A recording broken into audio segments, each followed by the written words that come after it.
استغفار کا سردار شداد ابن اوس رضی اللہ عنہ نے بیان کیا کہ رسول اللہ صلی اللہ علیہ وسلم نے فرمایا سید الاستغفار ینتقول کہ سید الاستغفار یعنی مغفرت مانگنے کے سب کلمات کا سردار یہ ہے کہ تم یوں کہو،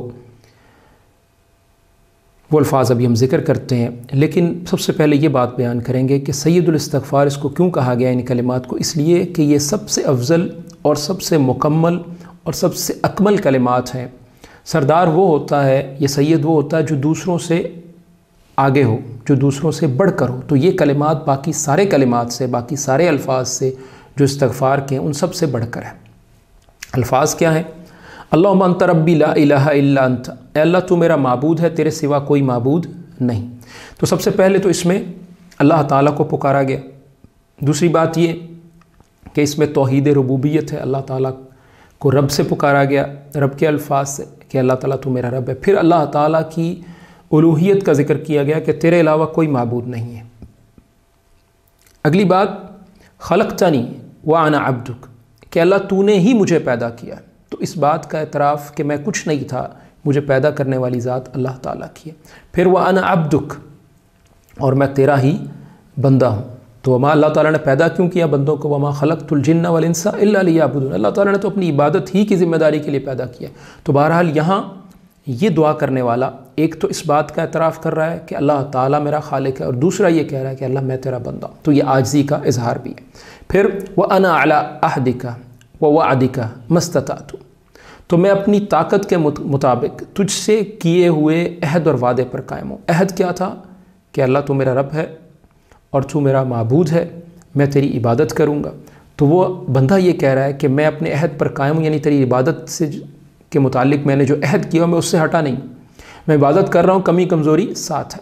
پھر فرمایا مستطاعت، جتنی میری استطاعت ہے۔ تو اللہ تعالیٰ نے قرآن کریم میں بھی ارشاد فرمایا فاتقوا اللہ ما استطعتم، تو انسان اپنی استطاعت کے مطابق ہی اللہ تعالیٰ سے ڈرتا ہے۔ تو یہاں اپنی استطاعت اور اپنی عاجزی کا اظہار ہے۔ پھر اگلے الفاظ کیا ہیں کہ اعوذ بک من شر ما صنعت، کہ ان بری حرکتوں کے عذاب سے جو میں نے کی ہیں تیری پناہ مانگتا ہوں، یعنی جو غلطیاں میرے سے ہوئی ہیں ان کے گناہوں کی جو سزا ہو سکتی ہے، ان غلطیوں کی، ان گناہوں کی، تو مجھے اس سزا سے پناہ دے دے، اور مجھے اس بات سے بھی پناہ دے دے کہ میں آئندہ یہ گناہ کروں۔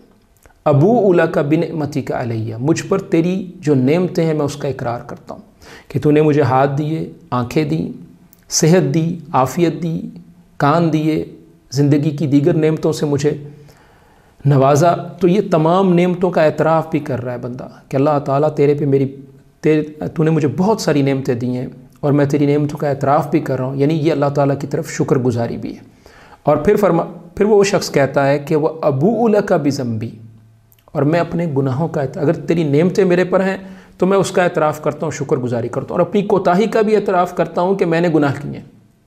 تو اپنی غلطی کا اعتراف جو ہے یا اظہار ندامت جو ہے، یہ توبہ کی طرف بنیادی اور پہلا قدم ہے۔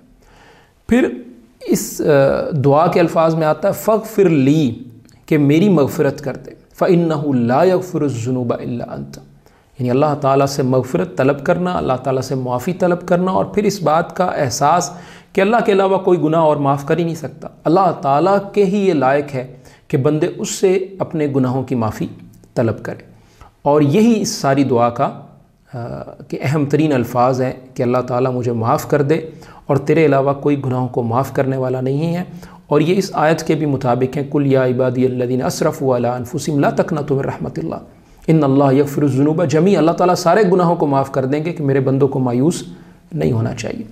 پھر اللہ کے رسول صلی اللہ علیہ وسلم نے فرمایا کہ یہ جو الفاظ ہیں سید الاستغفار کے، جو یہ شخص پڑھتا ہے من قالها من النہار موقنا بها، کہ جو اس دعا کو صبح کے وقت پڑھے اس پر یقین رکھتے ہوئے، تو یقین یعنی ان تمام الفاظ پر یقین ہو، اور ظاہر ہے جب انسان دل کی توجہ کے ساتھ ان کو پڑھے گا تبھی وہ یقین جو ہے دوبارہ ذہن میں حاضر ہوگا۔ تو یقین بھی ہو اور دل کی توجہ بھی، کیونکہ غافل دل کی دعا اللہ تعالیٰ قبول نہیں کرتے۔ تو جو توجہ کے ساتھ اور یقین کے ساتھ یہ دعا پڑھتا ہے صبح کے وقت، فمات من یومہ، اس دن اس کو موت آ جاتی ہے قبل ایوم سے، یعنی شام ہونے سے پہلے فہو من اہل الجنہ، وہ جنت والوں میں سے۔ اور ومن قالها من اللیل، اور جو رات کو یہ پڑھتا ہے اور وہ اس پر یقین رکھتا ہے، اور وہی جو بات ہم نے ذکر کی کہ دل کی توجہ سے بھی پڑھتا ہے، فمات قبل ان یصبح، اور صبح ہونے سے پہلے پہلے اس کا انتقال ہو جاتا ہے، اسے موت آ جاتی ہے، فہو من اہل الجنہ، وہ جنت والوں میں سے۔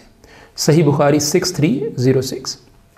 اور اس میں ایک اور بات بیان کرتے چلیں کہ دیکھیں صبح شام یہ دعا پڑھنی ہے، اور 2 بار، یعنی ہر دن میں 2 بار۔ اور وجہ اس کی کیا ہے کہ انسان سے ہر روز مسلمان سے کمیاں کوتاہیاں ہوتی ہیں، غلطیاں ہوتی ہیں، تو جب وہ غلطی کرتا ہے تو اس کے ساتھ ہی اس کو توبہ کرنی چاہیے۔ روزانہ جو غلطیاں ہوتی ہیں، صبح کی غلطیاں، تو صبح کی غلطیاں جو انسان سے ہوئی شام تک، تو شام کو یہ اذکار پڑھ لی، رات کو غلطی ہوئی تو صبح یہ اذکار پڑھ لی۔ تو روزانہ توبہ کا یہ اہتمام اور استغفار کا یہ اہتمام 2 بار بندے کو جنت میں لے جانے کا باعث ہے۔ اللہ رب العالمین مجھے اور آپ کو دین کی سمجھ اور اس پر عمل کی توفیق عطا فرمائے۔